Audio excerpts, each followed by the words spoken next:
আসসালামু আলাইকুম, সবাইকে শুভেচ্ছা জানাচ্ছি। মাসুম মাহবুব দেখছেন ওপেন দাস ইউটিউব চ্যানেল এবং মাসুম মাহবুব ফেসবুক পেজ। অবশেষে বিএনপির একজন সিনিয়র নেতা দাবি করেছেন ৫ আগস্ট ঘটিয়েছে জামাত ইসলাম। অর্থাৎ দেশ যে দ্বিতীয়বার বিপ্লবের মধ্য দিয়ে স্বাধীন হয়েছে এর কোনো দায় বিএনপির নেই, পুরোটা দায় জামাত এবং শিবিরের। পাশাপাশি যারা এই ২৪-এর বিপ্লবে জীবন বাজি রেখে দেশকে স্বাধীন করেছেন তাদের মধ্যে অন্যতম একজন, আমি বলবো মহানায়ক, আসিফ মাহমুদ সজীব ভুঁইয়া। তার পেছনে লেগেছে পুরো রাষ্ট্রযন্ত্র, নেপথ্যে আরো অনেকগুলো এজেন্সি, পাশাপাশি আগামীতে যারা ক্ষমতায় বসবে তাদের খুদ খাওয়া কন্টেন্ট ক্রিয়েটর, পাশাপাশি কিছু অ্যাক্টিভিস্ট। বাংলাদেশের এই মুহূর্তে যে ২২ জন উপদেষ্টা রয়েছেন তাদের মধ্যে একজনই সবচেয়ে বেশি খারাপ, দোষী। প্রতিটি পদে পদে তার পিছিয়ে লেগে গেছে একটি বিশেষ গ্রুপ। কারা তারা? দর্শক, পাশাপাশি আসিফের কথিত গার্লফ্রেন্ডের পরিচয় উন্মোচিত হয়েছে। চলুন এই বিষয়গুলো নিয়ে কথা বলতে চাই আজকের লাইভ সেশনে। প্রথমে আমি একটি ভিডিও আপনাদের দেখাবো। এটি টেলিভিশনে বিএনপির চেয়ারপারসন বেগম খালেদা জিয়ার উপদেষ্টা, তিনি টেলিভিশনে ওপেন এই কথাটি বলেছেন। তারপরে আমরা আলোচনা যাব।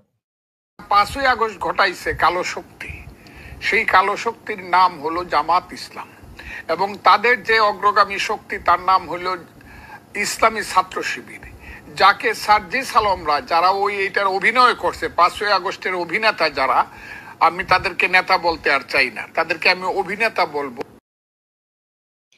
বক্তব্যটি শুনলেন অ্যাডভোকেট ফজলুর রহমানের। তিনি বিএনপির বেগম খালেদা জিয়ার চেয়ারপারসনের উপদেষ্টা। প্রশ্ন হলো, এই ব্যক্তি যে কথাটি বলেছেন এটা কি তিনি দলের কোন ভাষ্য প্রকাশ করেছেন নাকি নিজের বক্তব্য? যদি এই বক্তব্যটি তার হয় তবে দল তার ব্যাপারে ব্যবস্থা নেবে, আর যদি দল কোনো ব্যবস্থা তার ব্যাপারে না গ্রহণ করে সেই ক্ষেত্রে ধরে নিব এটি দলের ভাষ্য।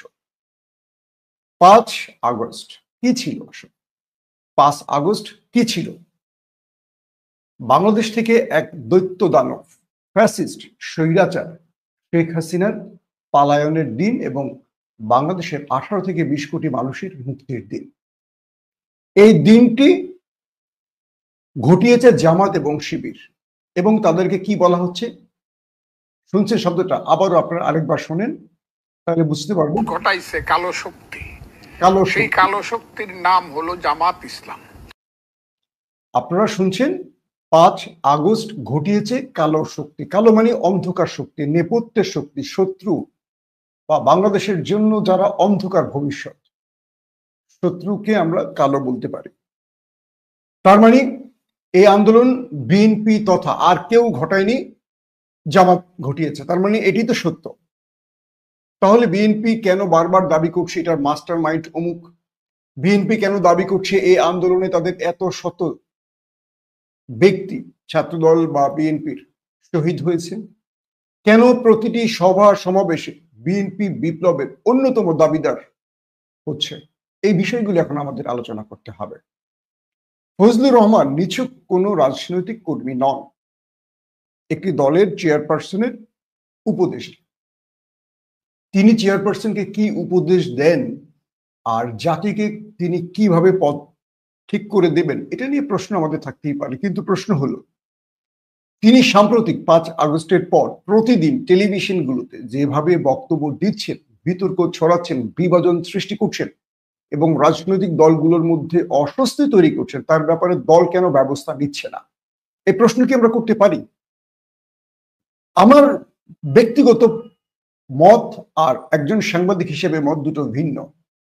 যখন আমি আমার পেশাগত দায়িত্ব পালনে প্রশ্ন করব তখন এর উত্তর আমি অবশ্যই আশা করব।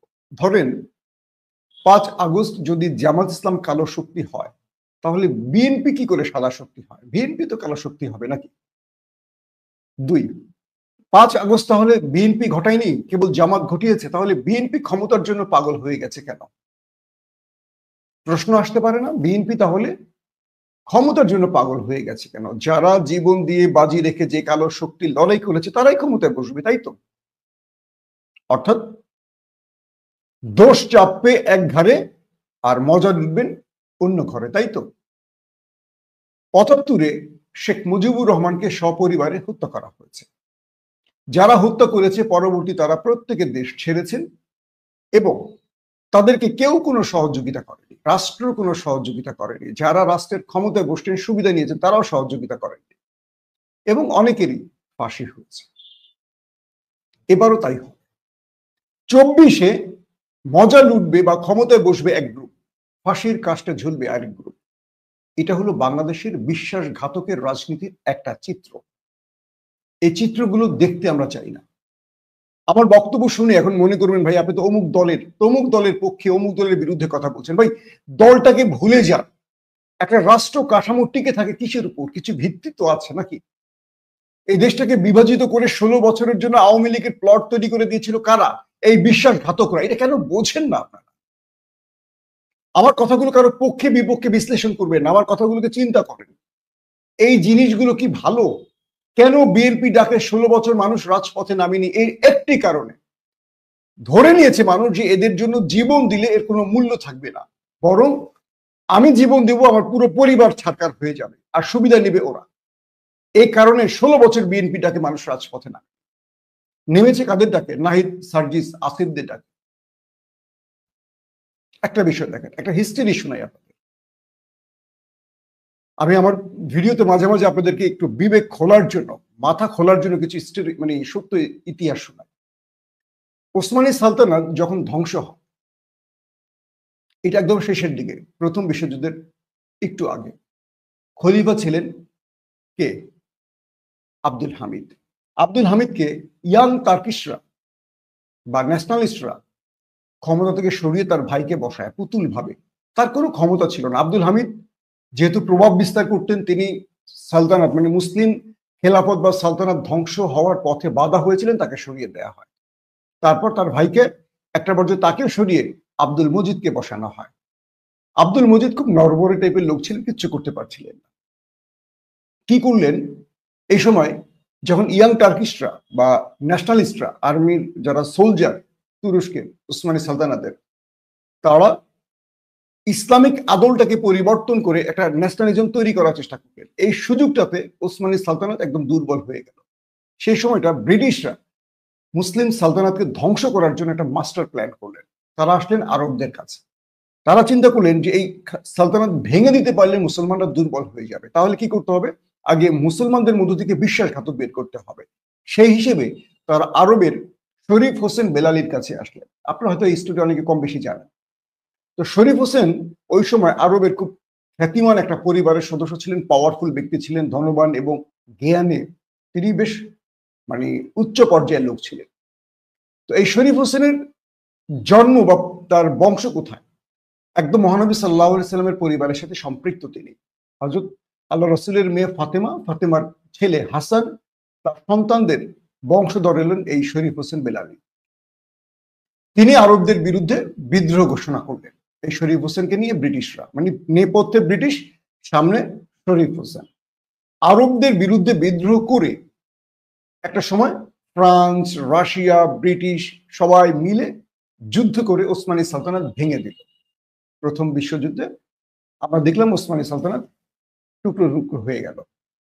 ব্রিটিশরা এরপর বেলফোর ঘোষণার মাধ্যমে আরবদের আরেকটি অঞ্চল প্যালেস্টাইন বা জেরুজালেম, এটা খ্রিস্টান রাষ্ট্রের জন্য ঘোষণা করলো। তখন শরীফ হোসেন খেপে গেলেন যে এটা তো আমাদের সাথে চুক্তি ছিল না। অর্থাৎ ব্রিটিশরা শরীফ হোসেনের সাথে গোপনে যে চুক্তিটি করেছিল, সেই চুক্তিটা এরকম ছিল যে তুমি আমাদেরকে ওসমানী সালতানাত ভাঙায় সহযোগিতা করলে আরবের খেলাফতে অর্থাৎ আরবের খলিফা আমরা তোমাকে বানাবো। তিনি খলিফা হওয়ার লোভে ব্রিটিশদের সাহায্য করলেন আরেকটি সালতানাত অর্থাৎ ওসমানী সালতানাত তার বিরুদ্ধে গিয়ে। তখন শেষ সালতানাত চলছে, ওসমানী সালতানাতের পর আর কোনো মুসলিম সালতানাত তৈরি হয়নি। তো শরীফ হোসেন বিশ্বাসঘাতকতা করলেন ওসমানীদের সাথে ব্রিটিশদের হয়ে।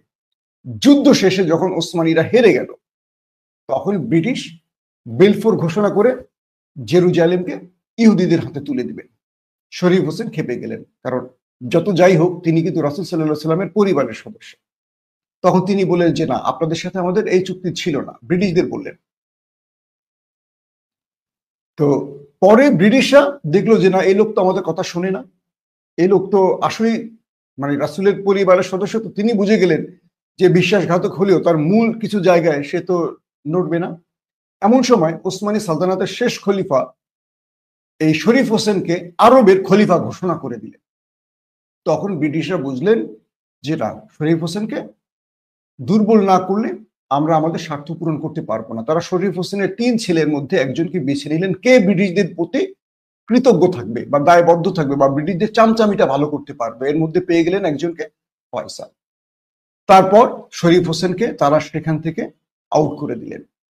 এরপরে একটা পর্যায়ে এই শরীফ হোসেন পরিবারের বিরুদ্ধে বিদ্রোহ করলো আব্দুল আজিজ। আজকের যারা সৌদি পরিবার, সেই পরিবারের যে প্রতিষ্ঠাতা আব্দুল আজিজ, এবং ব্রিটিশরা আব্দুল আজিজকে সহযোগিতা করলেন শরীফ হোসেনের বিরুদ্ধে। তারপর শরীফ হোসেন হেরে গেল এবং ব্রিটিশরা তাকে সাইপ্রাসে নিয়ে বন্দী করে দিলেন। দেখেন ব্রিটিশরা কত বুদ্ধিমান। যারা নিজের জাতির সাথে, গোত্রের সাথে, ধর্মের সাথে বিশ্বাসঘাতকতা করে, মীর জাফর, মীর সাদেকের মতো, তারা তাদেরকে শেষ পর্যন্ত মানে বিশ্বাসঘাতকদের কখনো তারা বিশ্বাস করে না। শরীফ হোসেনকে সাইপ্রাসে নিয়ে বন্দী করে দিলেন আর ক্ষমতায় বসালেন আরবের আরেক পুতুল আব্দুল আজিজ, যে পরিবার আজকের এই সৌদি রাজ পরিবার। এবং একটা পর্যায়ে ফিলিস্তিনকে ভেঙে দেওয়া হলো। এই যে আমরা শুধু মীর জাফর, মীর সাদেকের বিশ্বাসঘাতকের ইতিহাস জানি, তো ওসমানী সালতানাত শেষ হয়ে গেল। এখন একটি ছোট্ট দেশ আছে তুরস্ক, অথচ অর্ধ পৃথিবী ওসমানীরা শাসন করেছে। তো এই যে মুসলমানদের মধ্যে বিশ্বাসঘাতক এবং তারা মুসলিম শক্তিগুলোকে, রাষ্ট্রগুলোকে দুর্বল করে ফেলে, তাদের মধ্যে এই ফজলুর রহমানের মতো একজন লোক, যিনি বিএনপির প্রতিদিন ভোট খাচ্ছে, বিএনপিকে প্রতিদিন প্রশ্নবিদ্ধ করছে। এখন ফজলুর রহমানের এই বক্তব্যটি একটু চিন্তা করেন, তার এই বক্তব্যটি প্রমাণ করে আগামী দিন জামাত ফাঁসির কাস্টে ঝুলবে। কারণ আগামী দিন এই বিএনপি দাবি করবে যে আমরা কোনো আন্দোলন সংগ্রাম করিনি। হ্যাঁ, আমরা আন্দোলনের ফল ভোগ করেছি, কিন্তু আমরা আন্দোলন করিনি, এটি করেছে জামাত শিবির। তাই তো শেখ হাসিনা লন্ডন, দিল্লি থেকে তার যতগুলো অডিও লিক হচ্ছে, দেখবেন প্রত্যেকটার মধ্যে জামাত শিবির আর ইউনূসের প্রতি তার ক্ষোভ, ছাত্রদের উপর তার ক্ষোভ, এই আসিফ নাহিদদের উপর। কোথাও কিন্তু বিএনপির নামটা উল্লেখ করে না। তার মানে কি, নেপথ্যে এই যে আন্দোলনটা হয়েছে, বিএনপি দাবি করে এটা তারা করছে, কিন্তু অফিসিয়ালি আওয়ামী লীগ বলি বা বিএনপি নেতারা বলি, তারা কিন্তু এটা দায় চাপিয়ে দিচ্ছে কার উপর? জামাতের। এখন জামায়াতকে বা বাকি দলগুলোকে বা বিএনপিকে স্থির করতে হবে 5 আগস্ট আসলে কারা ঘটিয়েছে। একদম অফিসিয়ালি জুলাই সনদের মধ্যে এটাকে আইনি ভিত্তি দিয়ে এটাকে প্রমাণ করতে হবে, নতুবা ফজলুর রহমানের মতো লোকেরা এভাবে দায় চাপিয়ে দেবে। এবং এই বক্তব্যটি আগামী দিন, আমি যেটা বললাম, বিএনপিকে ফাঁসির কাস্টে ঝোলানোর মতো ক্ষমতা রাখেন। কারণ ইতিহাস এই অংশগুলো মনে রাখবে। আজ থেকে 50 বছর পর কেউ এই বক্তব্য দিয়ে বই লিখবে এবং সেখানেই বলবে এটা জামাত করে আওয়ামী লীগকে এইভাবে সরিয়েছে। কারণ আজকে মুক্তিযুদ্ধের ইতিহাস দেখেন, পরতে পরতে মিথ্যা ইতিহাস মিশে আছে, সত্য ইতিহাস নাই। 30 লক্ষ থেকে 2000 নিহতের তালিকায় চলে এসছে।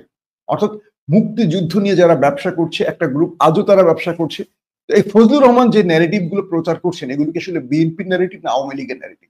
বা কেউ তাকে থামাচ্ছে না কেন? তার বিরুদ্ধে কোনো কারণ দর্শানোর নোটিশ আসছে না কেন? কেন তাকে দল থেকে বহিষ্কার থেকে শুরু করে কোনো আইন শৃঙ্খলা ভঙ্গের অভিযোগ তোলা হচ্ছে না? নাকি বিএনপির কোনো কন্ট্রোল নেই কারণ নেতাদের প্রতি?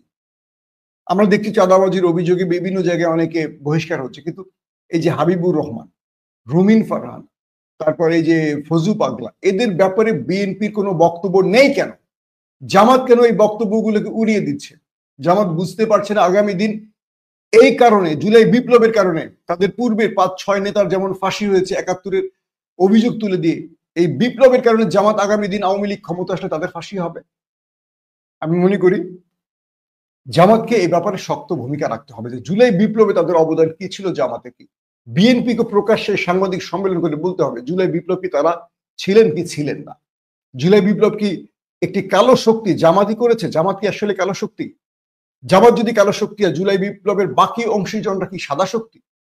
এই জিনিসগুলোকে তুলে আনতে হবে। ফজলুর ব্যাপারে জামাত সহ চরমনায় হেফাজত ছাত্র অর্থাৎ এনসিপি বা বৈষম্য বিরোধীদের একটা বড় রকম চাপ প্রয়োগ করতে হবে বিএনপির উপর। আর বিএনপি যদি এই ব্যাপারে ফজলুর ব্যাপারে সিদ্ধান্ত গ্রহণ না করে, ধরে নেবেন এটা বিএনপির বক্তব্য, তাহলে বিএনপিকে প্রমাণ করতে হবে তারা জুলাইয়ের সাদা শক্তি না কালো শক্তি। কালো শক্তি হলো যারা জুলাই বিপ্লবে আন্দোলন করেছে, আর সাদা শক্তি হলো যারা আওয়ামী লীগের দোসর ছিল, অর্থাৎ আওয়ামী লীগকে ক্ষমতা